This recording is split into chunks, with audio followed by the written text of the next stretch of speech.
Good afternoon, everyone. Thank you for attending my webinar today entitled Bridging the Gap in Corporate Succession Planning. My name is Linda Janak. I am the CEO and President of TalentGuard. And just a couple housekeeping rules before we get started. If you have questions, I invite you to post them. I will answer them at the end of the webinar, because it's too disruptive answering them as we go, and we'll keep it right about at an hour. In addition to that, this presentation and the audio recording will be available for download on our website later today, but we'll send out an email so that you know exactly when it's out, and then you can download it for future use. So if we start thinking about succession, one of the first things that comes to mind is it's very expensive to recruit executives. Not only is it expensive, it's risky. Just from a pure cost perspective, when you think about the cost of replacement, you have termination costs, you have loss of productivity, staffing costs, ramp time, loss of institutional knowledge.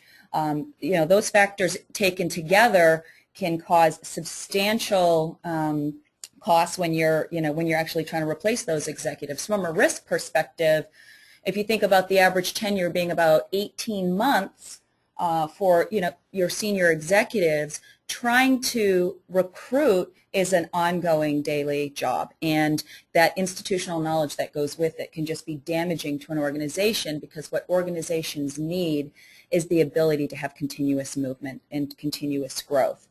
So today we're going to talk about what organizations can do so that we can really start focusing on developing talent and building a bench, so that as the organization continues to grow, we have that in-house and readily available to us at the time that's right for that growth period to happen. So we're going to talk about a company called Agrico. It's just a generic company name that we use in a lot of our presentations. And this organization has been around since the 50s, and they're having a really big challenge because a significant number of their employees, especially their executives, are up for retirement. And with the growth goals, they're about $5 billion right now. They want to be $10 billion by 2016. They have 9,000 full-time employees. That could cause considerable damage if all of those people who are eligible for retirement were to leave all at the same time. So this organization has some major concerns about its lack of succession planning. So currently they don't have a succession plan in place. They really have no way to understand the strengths and the weaknesses of the teams that they have and what their interests might be in staying on past retirement. So if you don't have that level of data, it gets really difficult to do succession planning. So I want you to meet Sarah. Sarah is also known as Miss HR.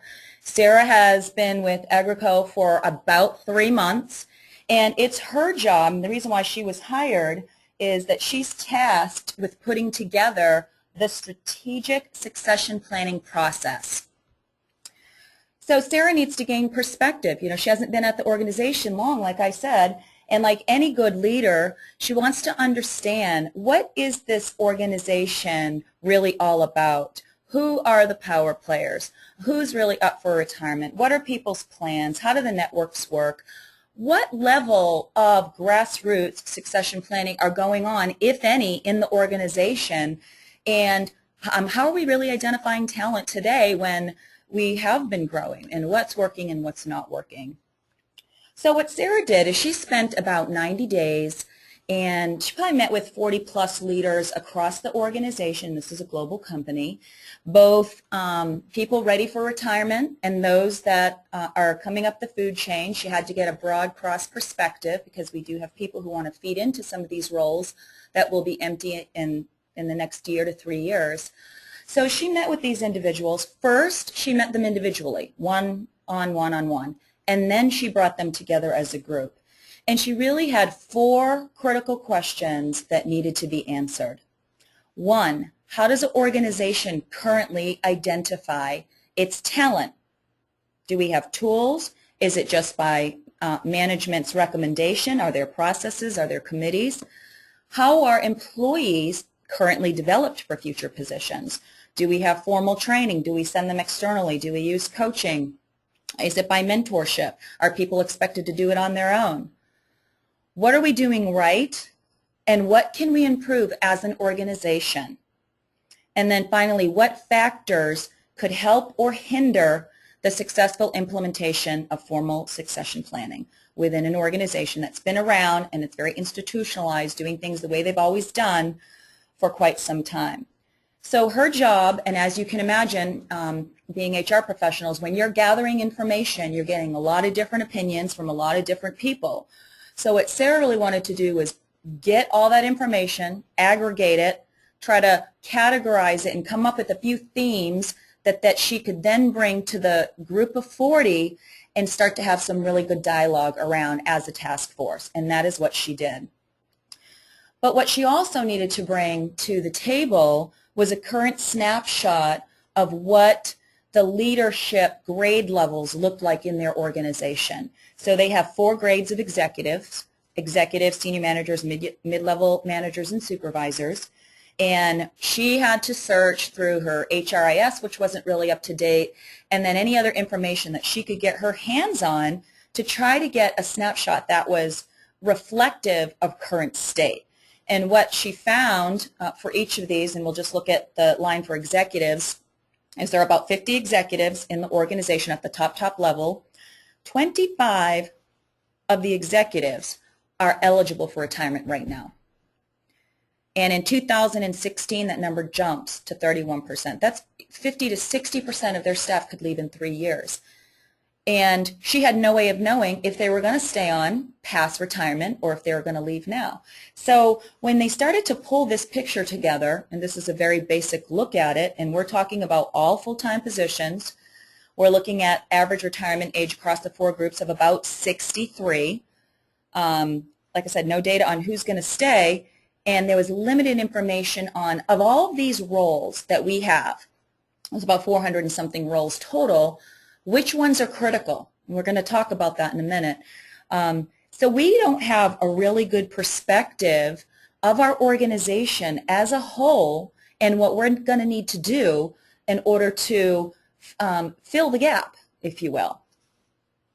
So based on all of the data, Sarah collaborated with management to bridge that gap in corporate succession planning. And when we say bridge the gap, what we discovered was that unless you have really solid employee information, the career interests, the talent profiles, it's really hard to do succession planning. And if you think about how succession planning is done today, it's typically managers sometimes sitting in a room together plopping people up on a 9 block with Post-it notes. It's by manager subjective information. Sometimes we fight about it, sometimes we don't, but it's very political. So how can you remove politics out of the equation and truly rely on information and data to help bridge the gap and move your organization forward? And the only way that you can do that is if you have information that's accessible to employees to fill out, and then you have tools for managers to then search on. So that prompted Sarah to think of 3 strategies that would really springboard succession planning in this organization and get some buy-in. And those 3 areas include talent identification, and this is not recruiting from the outside. It's how do we really take stock of the talent within our organization so that we can build up inventories. And we're going to look at a couple different areas, including the use of job-based competencies, how we let employees express career interests, and then how we can serve that information up in a useful and easy way so that employees will actually give us the information that we need. The second area, employee development. How do we identify the critical path to key roles? It's a little different than career pathing, right? So if we have a critical role, what are all the ways with which somebody can get there? How do we assess people to know that they're ready to be in the succession pool? And then how do we then develop them on an ongoing basis so that we see these people who are in these development pools truly develop to their fullest potential? And then employer retention. Succession planning is, it's even hard to use the word pull because it's a wave. It's ongoing, it's dynamic, it's consistent. You have to be able to have change management processes in place so that this is really looked at as a program. And one of the things I see lacking, especially in organizations that I've worked with on succession planning, is HR people also have to be marketing people. And it's their job to communicate the importance and use various tools and not just software to get buy-in on the career interest part and on the succession planning part. So we're going to talk a little bit about what works in that area. So let's start with talent identification. In many organizations, what we typically see is that they'll use what's called behavioral competencies or value-based competencies or cultural competencies. These are typically what we would call your soft skills. What do we care about from a culture fit perspective? And in Agrico, they were using behavioral competencies, but they were not used consistently in the organization. So that was the first thing, is how do we get full use of all the competencies in all of our talent management programs so that we can start to build a consistent standardized framework. Second thing, they were not using job-based competencies. And what happened, Sarah said when she went in, let me see all the job descriptions for project manager as an example. And what happened was there were 15 or 16 different job descriptions, all for the same job. So it's confusing to employees because we're going to market the job to our candidates that we're trying to attract. You might have a job description somewhere on your intranet or on an employee job board that they're going to look at, but when people when they say, hey, I want to be a project manager, and they say you don't have the skills and you think you do because you're looking at one and you're being compared to another, employees become very disillusioned, and when they become disillusioned, they become disengaged. So how can an organization go about getting standardized job competencies that really provide the must-haves and the minimum qualifications for that role? That was one thing we had to implement, and we'll talk about that in a minute. And not only do you need to have behavioral and job-based competencies, you also have to give employees some direction on the kinds of resources that will develop them in those areas. So if I have a competency called communication and giving executive presentations, I should have a resource that goes hand in hand with developing somebody in that area and be able to serve it up in a spreadsheet, in software, wherever it is, on the fly, because if not, employees won't really know how to fill that gap. And then the last thing, having full use of those competencies, training is only one part of the equation. As you know, coaching can go a long way to ensuring that employees and managers are developing people in the right way. And if the most effective thing that TalentGuard has seen is when you train managers as coaches to truly develop their team, you're going to have a significant ROI in the succession planning process. But let's break down the model so that I can show you exactly what Sarah did. So she had the base of behavioral competencies, and at any given point in most organizations we recommend 10 to 15. And in each of those areas, what you're going to see is you have to be able to say, here's your competency area, here are the competencies that fall under that, and then here are your behavioral indicators. Same with role-based. And when we say role-based, we mean the technical competencies of a job. And if we use the example, let's say marketing in this example, here were the competencies that define success in that role. And again, you'll get down to the indicators. And then Sarah also created a leadership model. Because once somebody's going from role to leadership, we have to be able to have management training, leadership courses that teach people how to do leadership our way and not just leadership in a box. So Sarah's model was very comprehensive.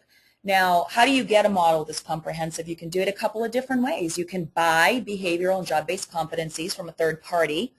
You can develop them yourself, or you can have a consultant develop them for you. Each comes with, time and resource, but you have to do what's best for you. We like to buy and then tailor each of the competencies that we do. So let's break down the job-based competency for a minute. Some organizations use levels, some don't. We recommend that you do, and you can call it anything you want: basic, intermediate, advanced, level 1, 2, 3, ABC. Whatever your model is what you should go with. But we just keep it simple. And then let's take the example of marketing specialist. I have a marketing specialist. Now at the job role, for each of the competencies that I said, I'm going to break down what the minimum requirement is for a marketing specialist. So what this is saying is you have to have a level 1 in channel strategy and then an intermediate for corporate strategy and event management. And this is going to make sense in a minute of why this is important and how we're going to use it to pull information together. So what ends up happening is with all of that information, you're going to get something that looks similar to this, and we just call it a job role profile. And some of that information is going to be your standardized information. Where does it report? How much do they make? How long does it take to become proficient? You're going to have your role requirements. What we put in there is what are good feeder roles and what are good roles to move to after. You're going to have your basic job description, and that's really where in most organizations we see that role stop or that definition stop. Where we add on are in those 4 areas, and we show the levels of each. You have your behavioral, your job-based, your qualifications, which can be education, certifications, those sorts of things, and then your preferences. What are people interested? What do you care about? Flex time, travel, those sorts of things that are important when we have job mobility. And if you start to think about what this comprehensive job profile starts to do, it starts to build a tool that then we can use for assessment with employees. So now we have a very comprehensive inventory of the things that are important in our organization that we can then use for assessment purposes. That's really key right there. So let's talk about the next step in talent identification, enabling employees to express their career interests. I want you to meet Jill. Jill's also known as Customer Success Guru. She's been with the company for many years. She's a high performer. She's intelligent. She has a solid track record, and she's very skilled in her work. But Jill's frustrated. And Jill is frustrated because she really feels that no matter how many times she sat with her manager during performance time and they talk about quote-unquote career planning, which really is just about a development plan, she feels that she really can't express what she wants to do, or if she's expressing it, she's not being heard. And Jill, like many people in your organization, have been in many other roles and in many other companies prior to coming to yours, but what we look at is that single point in time for that person in that role, and that is how they are defined. What succession planning and career pathing can do for you is broaden that scope so that we get a very holistic view of who this person is with all of their talents. So Sarah's challenge was to figure out a way for employees to document, to assess, and to analyze their skills, experiences, qualifications, and preferences, and that's not an easy thing to do. But she implemented 3 tools. The first tool, this might look very familiar to you. It's typical data that's coming out of your HRIS system. It's going to have information about the role and when she started and when she became a manager. Typically, it will have your educational background, your date of birth, that basic fundamental stuff. We also include somebody's entire resume that they can just plop in there, affiliations and professional licenses. That's just your raw data. And this is what most organizations have, and they don't really go past that particular data set.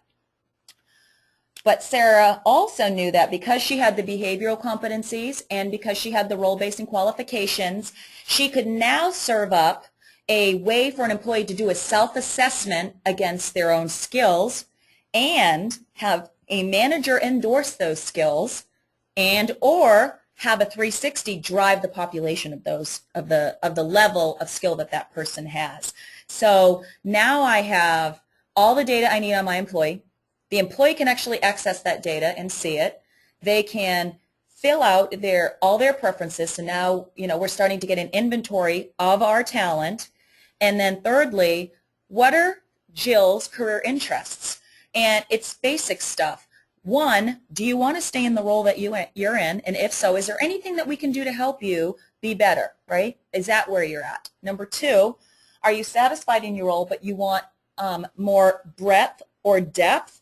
And if so, tell us about what you'd like to see. Or are you really interested in getting into other roles? And if so, what roles are you interested in?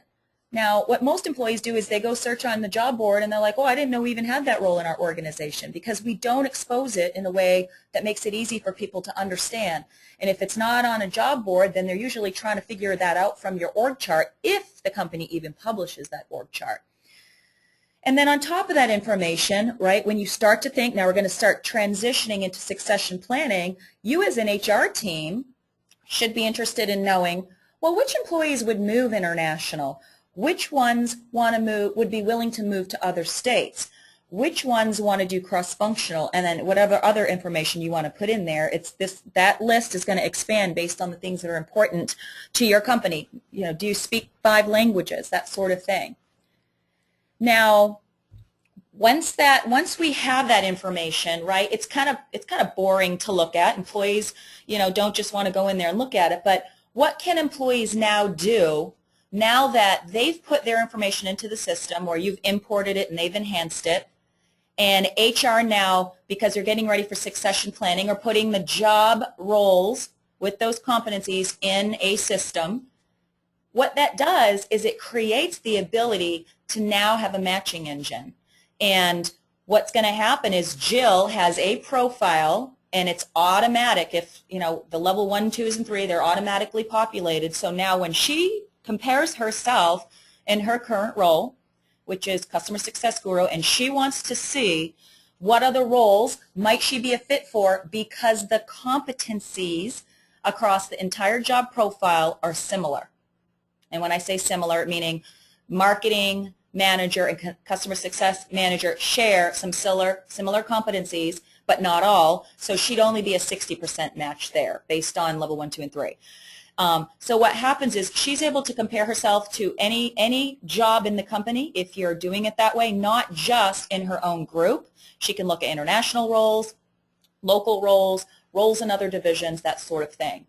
And she can create as many career roadmaps, that's what we call it, as she wants to based on her interests. And only at the point where she wants to express that to a manager, she can put that on her plan and make it available to the manager through the succession planning tool. But what does that give me as a manager? Wow, it gives me a lot of information. It gives me discussion points. I'm able to create dialogue. Why? Because if I'm a manager, I'm going to go in there and see where is she a fit and where isn't she a fit. And I get to start making some really good assumptions about how to help Jill develop in her role or in another role. HR has access to that information. She can see with it, you know, the HR people can look within a snapshot and see, are they 100% qualified for the role, or are they 15% qualified for the role, or do we have no one qualified for the role and now we have to go external? So that level of information, we have not seen the ability for organizations to do that today. And when you think about succession planning, that is what you're going to have the ability to do.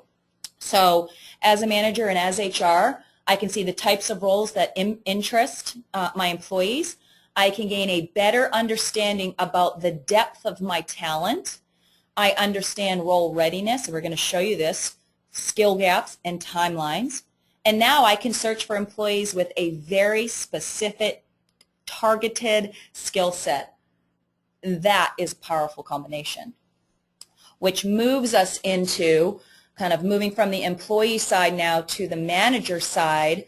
How do we identify the critical paths to key roles? So now we're really talking about succession. And when you're thinking about succession, what I see most organizations do is put a 9-block up, put some definitions in it, and stick people in a box.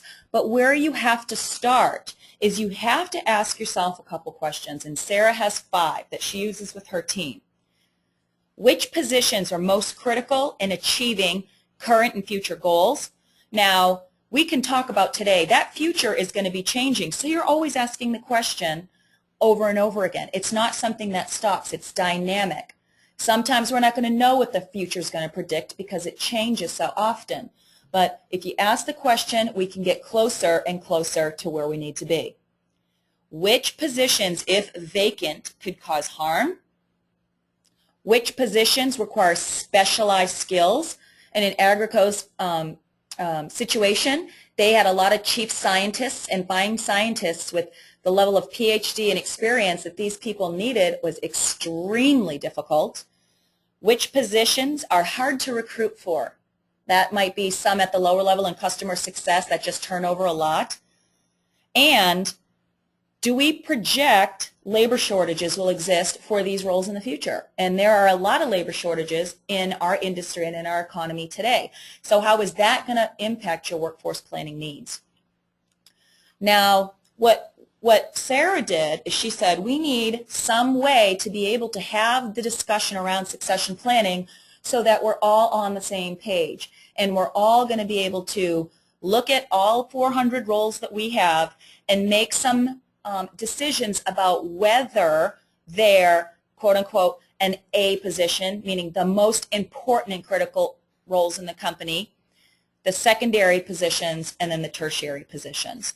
So they came up with a few defining characteristics for each of those 3 areas, which included what's the scope of authority for the person in that role, the primary detriment, the effects on value creation, the consequences of mistakes, and the consequences of having the wrong person.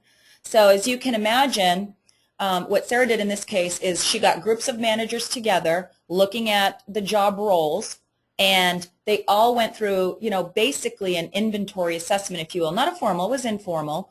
And then we bucketed each of those roles, and some of them didn't fit at all, and some of them did.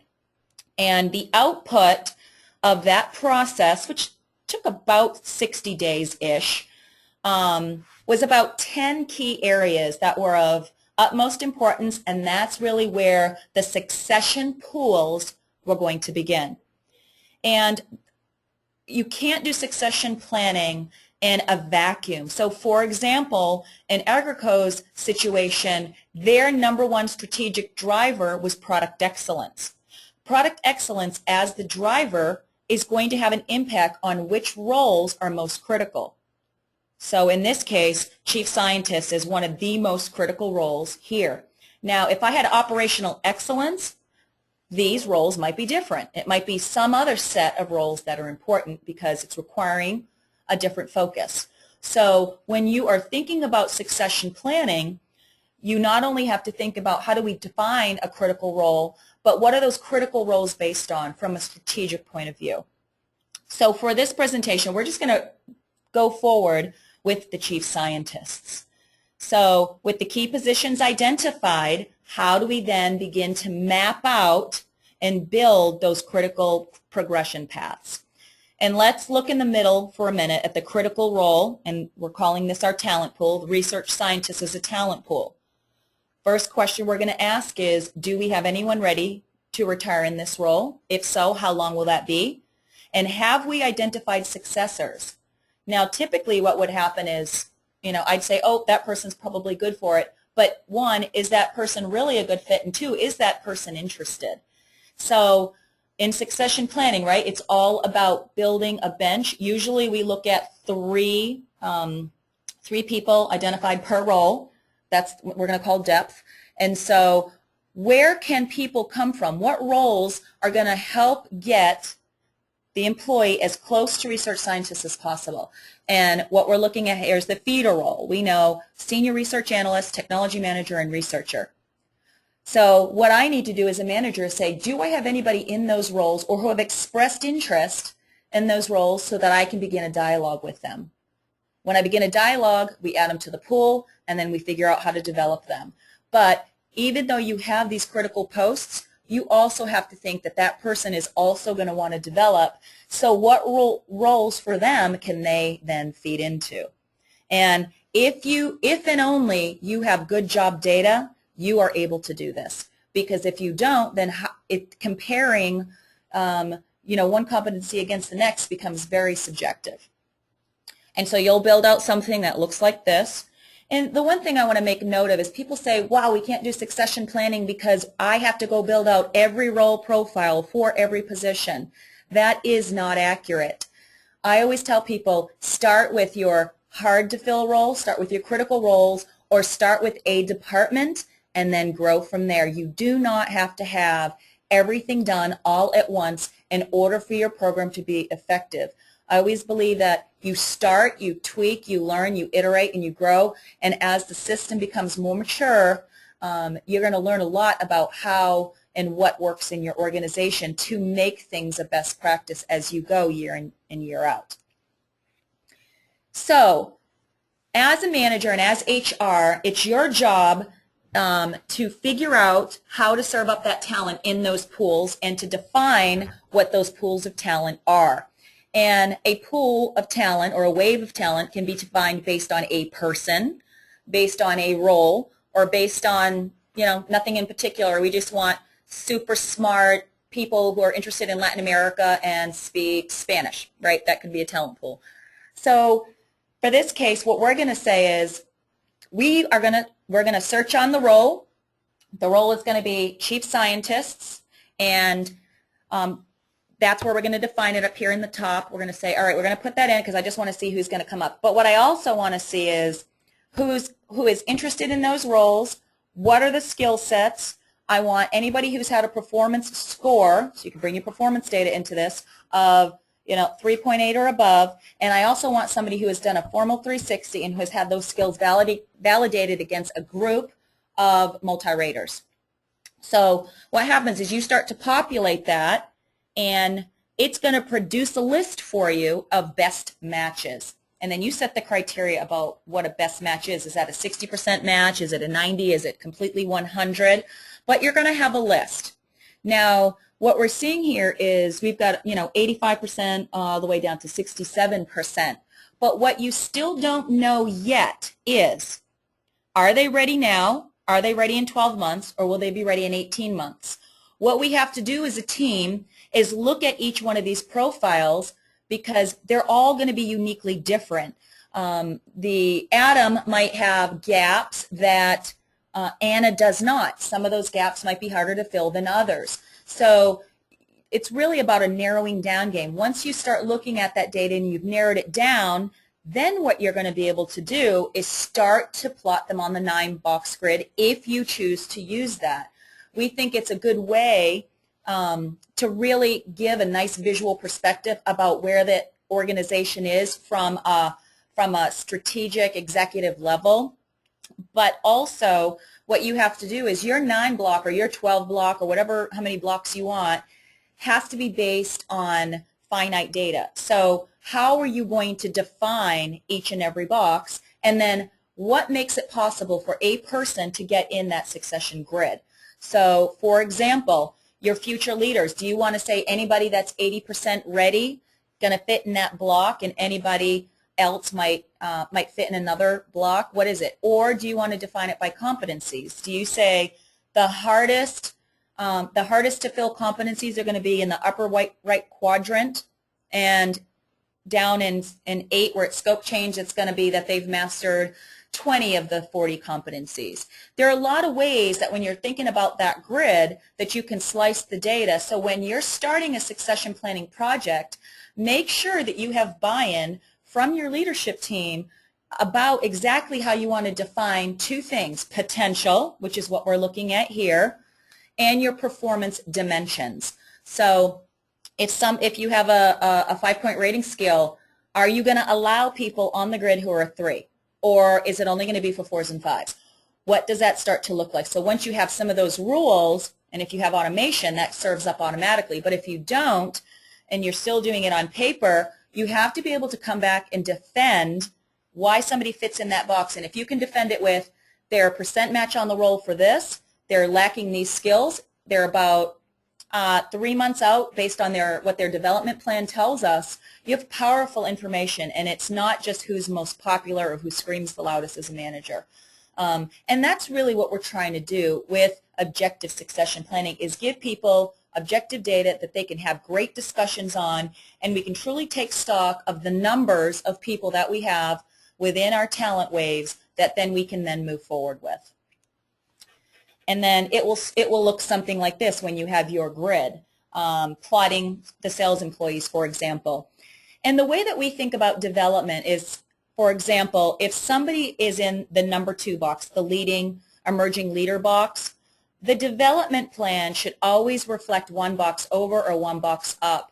It's nearly impossible to put a development plan together that has 15 things on it, because a person can only think about 1 or 2 competencies every 6 months or so. So your development plans, although you might accelerate them, the time for the employee to learn it, to practice it, and then to mentor on it, your development is taking at least 6 to 9 months, and that's what we've seen even when you have coaching. So know that some of those changes don't happen immediately, and so you want to have your development plans going as early as you possibly can. And if you don't like the 9 grid, what other people like is the basic org chart, and you can use both if you want to. But what I like about the org chart is, from a navigational hierarchical perspective, you're able to see with, you know, a quick view who is a tenure risk and what's that based on, who has no successors, and who is a multiple successor for many roles. And then hovering over that and being able to see that in a quick snapshot and share it with your management team and executive team and then drill down into that can be very powerful for decision making. So really it's just going to be about the kind of preference that you like when you're when you're working on your succession plan. So once I have all that data, then what I'm able to look at from a strategic perspective is, wow, we notice that within our succession pool, the average that somebody might fit the goal. So I can look across all data and say, of all the gaps that need to be filled, 40 of the 45 people need to fill the gap of strategic agility. You don't have access to that information currently today. At least I've not seen it, but now you have it because you're able to look across all those employees and compare them on their skills and on their gaps, and then you can decide as an organization, we need to make a strategic investment in teaching our organization about strategic agility and not just have it be haphazard. So then you start to think about, and what this starts to raise is, do I develop people as a pool, or do I develop people individually? And sometimes it's going to be a combination of both. But where and in what areas can the organization gain the most efficiency for the least cost? And that's usually group training. But what that also speaks to is, if you have an issue in strategic agility, you're probably having problems getting to new markets, releasing new products. So that speaks to another issue. How do we then start to bring that talent in-house now and then develop for it in the future? Especially if you're going to grow revenues from 5 to 10 billion in 5 years. That's going to require some strategic agility. So you've got information now where you're really being strategic, not just with your people, but about the direction of your company. And then, much like you would probably have, most people use paper. Once I'm able to see an employee's plan, I as the manager am able to basically say, add this to Jill's development plan because we want her in the talent pool and we want her to go develop these skills. So then that plan has a visible way across HR and the administrators and the manager on exactly what Jill needs to develop, where she's at in that development, and then having dialogue so that we can really give feedback, recognition, status. Coaches can now operate on this plan, and it becomes much more well-rounded.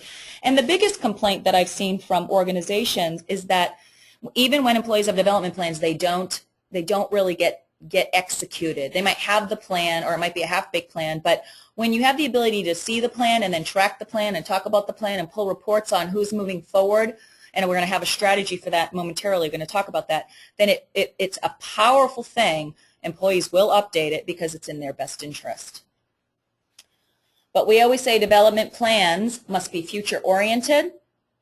They must contain very specific learning resources, and those resources are going to be served up because you've mapped them to your competencies. You can't really focus on more than 1 or 2 development areas every few months because it becomes overwhelming. They got to be reasonable and attainable. As you know, they're just SMART goals. We got to recognize people as they're going through that development, and let's involve managers who have been through the transition, who have been through the succession process, and use them as coaches so that we can help manage performance every day. Now the final part, and I think this is very important, is when you're really thinking about succession planning, it has to be managed as a campaign. And what I mean by that is software is only 50% of the equation. If you don't have good leadership support, good communication programs, and then good coaching, things can just go awry. So how can we communicate career path options and successes to really drive engagement? And one way that you can do that is, now that you have all the information, how can you actually present that information in a fun, friendly way so you can use it at your sales meeting, at your town halls, you can put it on your recruitment website, you can put it on your employee intranet, and show people that, hey, here's one way that you can walk through the critical path, both across and up and down the organization, right? So, you know, a lot of the baby boomers might not want to retire, but how can I have a downward move and not leave the organization but not have as much responsibility? That's a really key fundamental piece that organizations are trying to solve. Well, when you have a tool and you can see what's available to you, it makes it a lot easier. But how do you make it fun, and how do you now engage it? And this is one way that Campbell Soup went about. They had 6 critical roles, and what we showed is 12 or 13 different paths that employees had actually taken to get to the role that they wanted to achieve. So that's a nice way. In addition to that, what also happened was, how do you communicate your successes? And I find that HR people don't communicate and promote the successes they have for their programs. So the way that you do that, it's not just about numbers and percentages. Let's show, here's a person who moved through the organization. We're showing his entire navigation through Campbell Soup. He speaks at the town hall meetings. We had a video on the website. You've got these nice profiles. It was used in the recruiting process. It really says we care about our employees. We care about your development. And oh, look, here are some of the success stories that we have right now. They did it. You can do it too. And it's not that everybody's moving up. What we're finding in a lot of organizations are most of the moves are lateral, which is a good thing for organizations because, you know, we've had levels that have collapsed over time. Employer retention. How do we provide coaching then to foster that development? One of the things that Agrico did is they looked at external coaching, and they did bring some external coaches in to really manage a few key people through those development initiatives and those development plans. And there are pros and cons to having external coaches versus internal coaching. But what I like about external coaching is it can really help build a culture of development. The challenge if you have an external coaching program is if you use coaches from 15 different areas, they're all going to coach differently, and you might have different results. So, but Agrico found an organization that could provide a consistent coaching methodology, which happened to be our PCM, and they used that as a model to come in and train their managers and their internal coaching staff. So they had an internal career center. But what they also did was they took Sarah and they converted her to the succession coach. So Sarah was responsible, almost like a project manager, to make sure that the pools got updated on a quarterly basis, that people were following up on their development plans. She brought managers, employees together to talk about development options, and her whole goal was to ensure that people were progressing through the development plans, and that she was also responsible for tracking how many successes did we have through, you know, these talent pools and these transitions so that we could be ready. So that was a really effective strategy that, and you don't see it common where you have a succession planning manager in organizations, but it is becoming more popular. And then finally, having mentors, and a lot of mentoring programs can be incredibly good, and some can just fall off the wayside. But the way that we're thinking about mentoring in this situation is not just the buddy program, but for all those people who have transitioned through these talent pools, and people are going to fall on and off of the talent pool. It's just a natural thing. How can we use them to help encourage others to stay in the pool? And for example, as the chief scientist, it's really, really, really hard getting in that role because you have to fill out 50 pages of paperwork. You have to show your dissertations. You have to do a lot of stuff, and it can be daunting and it can be frustrating. But if you have somebody who's been through it, you have somebody who's going to hold your hand, you have somebody who can promote you know, how career mobility happens and keep people in perspective, I think it significantly increases your ability to retain employees. So I can't stress enough how important that can be. So finally, just some closing thoughts on the succession planning process with Sarah. To do succession planning right, employees do need to participate. And we always feel here at TalentGuard that the more transparent you are, the better your program will be. And it also means setting up the right expectations that just because you're on the pool or in the wave doesn't mean you're going to stay there. It's work, roles change, goals change, expectations change. So that's really important. Succession planning is not a one-time event. It's energy. It requires flow. Succession and career planning go hand in hand. The return on investment multiplies when they're both mixed together. Can they happen independently? Yes. Do we do it today? Yes. But the most successful programs with the highest ROI, it's going to be when we're actually doing it together and serving up value and benefits for the managers and the employees. And then just know that it's a process that requires a champion. It requires monitoring, it requires adjustments, and it's not going to be perfect. These are things that you will learn along the way, and you just have to take them in stride. So that is the conclusion of bridging the succession gap in corporate America. Just a couple of notes about TalentGuard, and then I'm going to answer your questions if you have them. TalentGuard is a full-service software and consulting firm. We do a lot of consulting around succession as well, not just deploy software. But we have a few modules: applicant tracking, our performance management, 360 tool, that's your multi-rater feedback, a very powerful career pathing and succession tool, employee development tool, and we really call this our recognition social tool. It allows a lot of people to give a lot of feedback and recognize people all the time. And then our Learn Track, that's our basic LMS. So if anybody's interested in learning more, you can always send us information. On our website, we have some other great resources that you can use to learn more about succession planning. We have white papers, we have other webinars, data sheets, we have product demos. So I invite you to go to the Learning Center on our website if you liked this webinar, and learn a little bit more. And each one talks a little differently about the topic. And then, of course, if you want to connect with us, here's all our information. And with that, I'd like to open up the floor and see if we have any questions from the audience.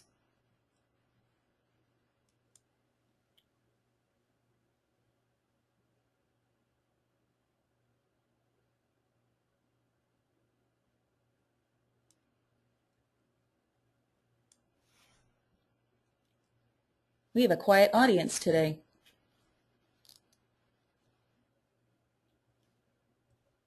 No?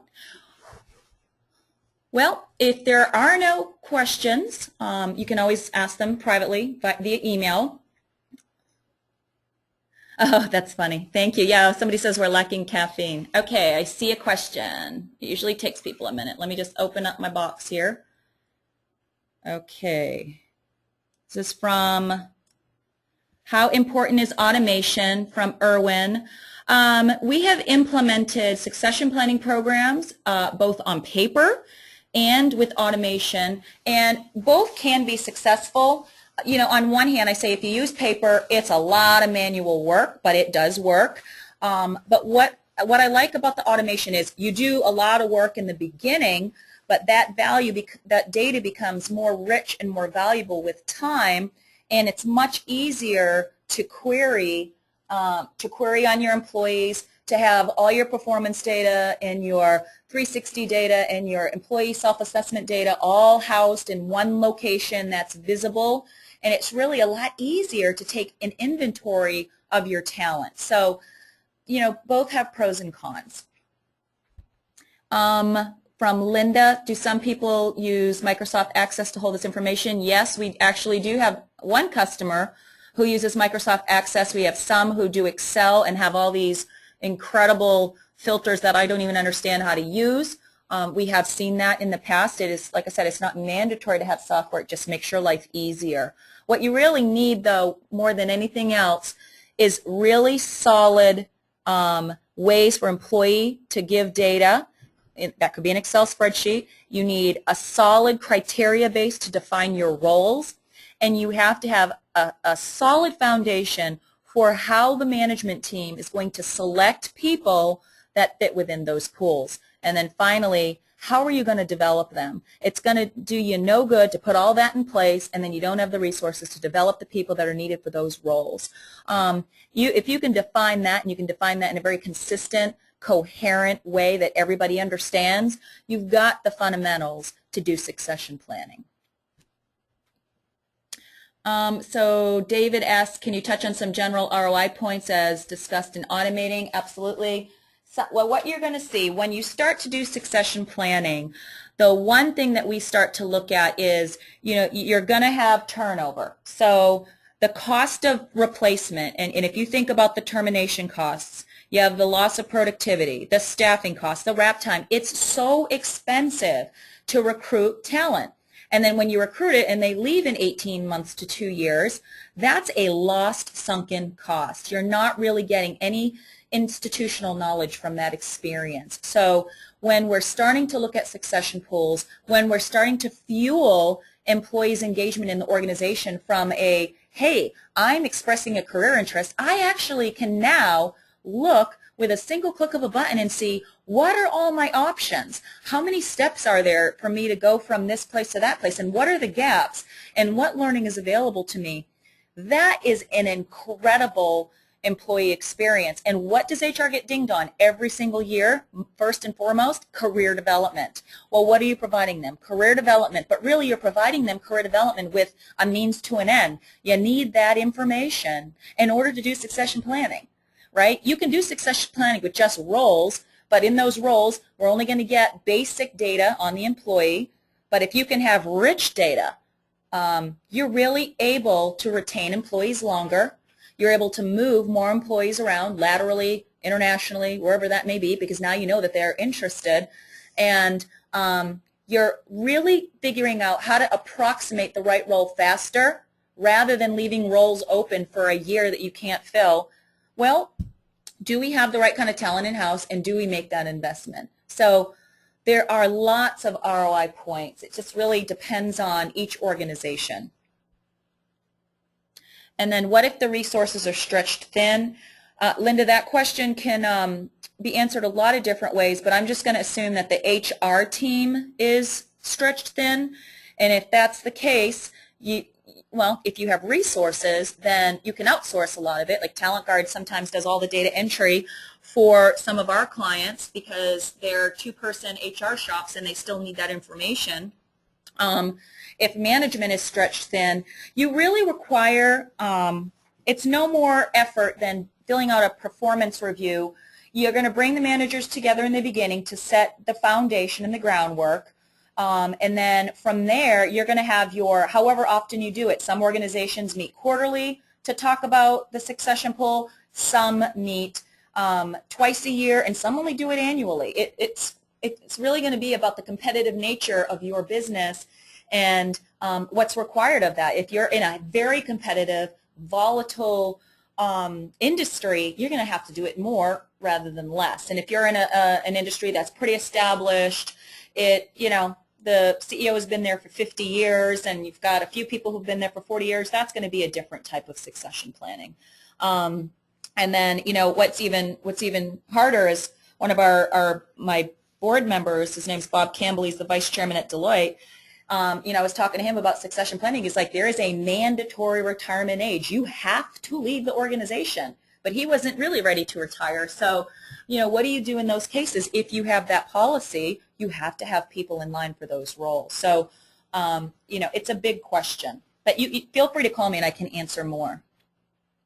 Who is the presenter? Erwin, this is Linda Janak speaking, the CEO of TalentGuard.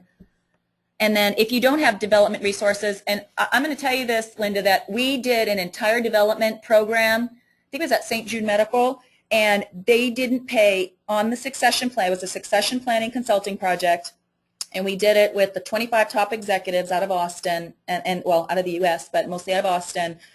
And we didn't pay $1 for the development resources because we found what we did, and TalentGuard went and found all free resources at universities, on YouTube. We had books, and then we did the coaching, and we led people through that process, and we didn't have to pay, they didn't have to pay a dime. We kept that very low cost on the actual development resource side.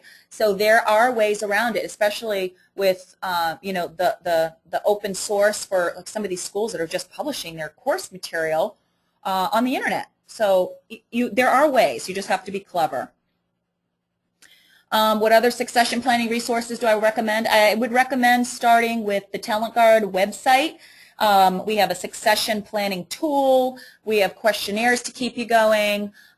There's 3 or 4 other webinars that break literally the specific process of succession planning, the framework step by step by step. This was more strategic in nature. That would be, I think that'd be a great first step. Any other questions? And, please let me know also if you like this format. I usually try to do the case study format in a very visually pleasing way so I don't bore you to death and you don't fall asleep. If you think the content was too light or if it was too deep or whatever, I'm always open to your feedback. And if you've been a repeat webinar attendee of mine, I do make adjustments as I get feedback, so I'm open to it. And, don't hesitate to send it over. And without further ado, if there are no other questions, our next step will be to wrap up the audio, wrap up the presentation. We'll put it out on our website. We'll send you an email. We'll let you know when it's there, and then you can download it and, kind of download it and understand it at your leisure. Share it with your team if you want to. And if you have questions, I would be so happy to answer them for you, and I think that's how I'll conclude the end of the web. So thank you very much for attending. I appreciate all of you and your time being with me on this webinar, and I hope you learned something from it. So have a wonderful afternoon.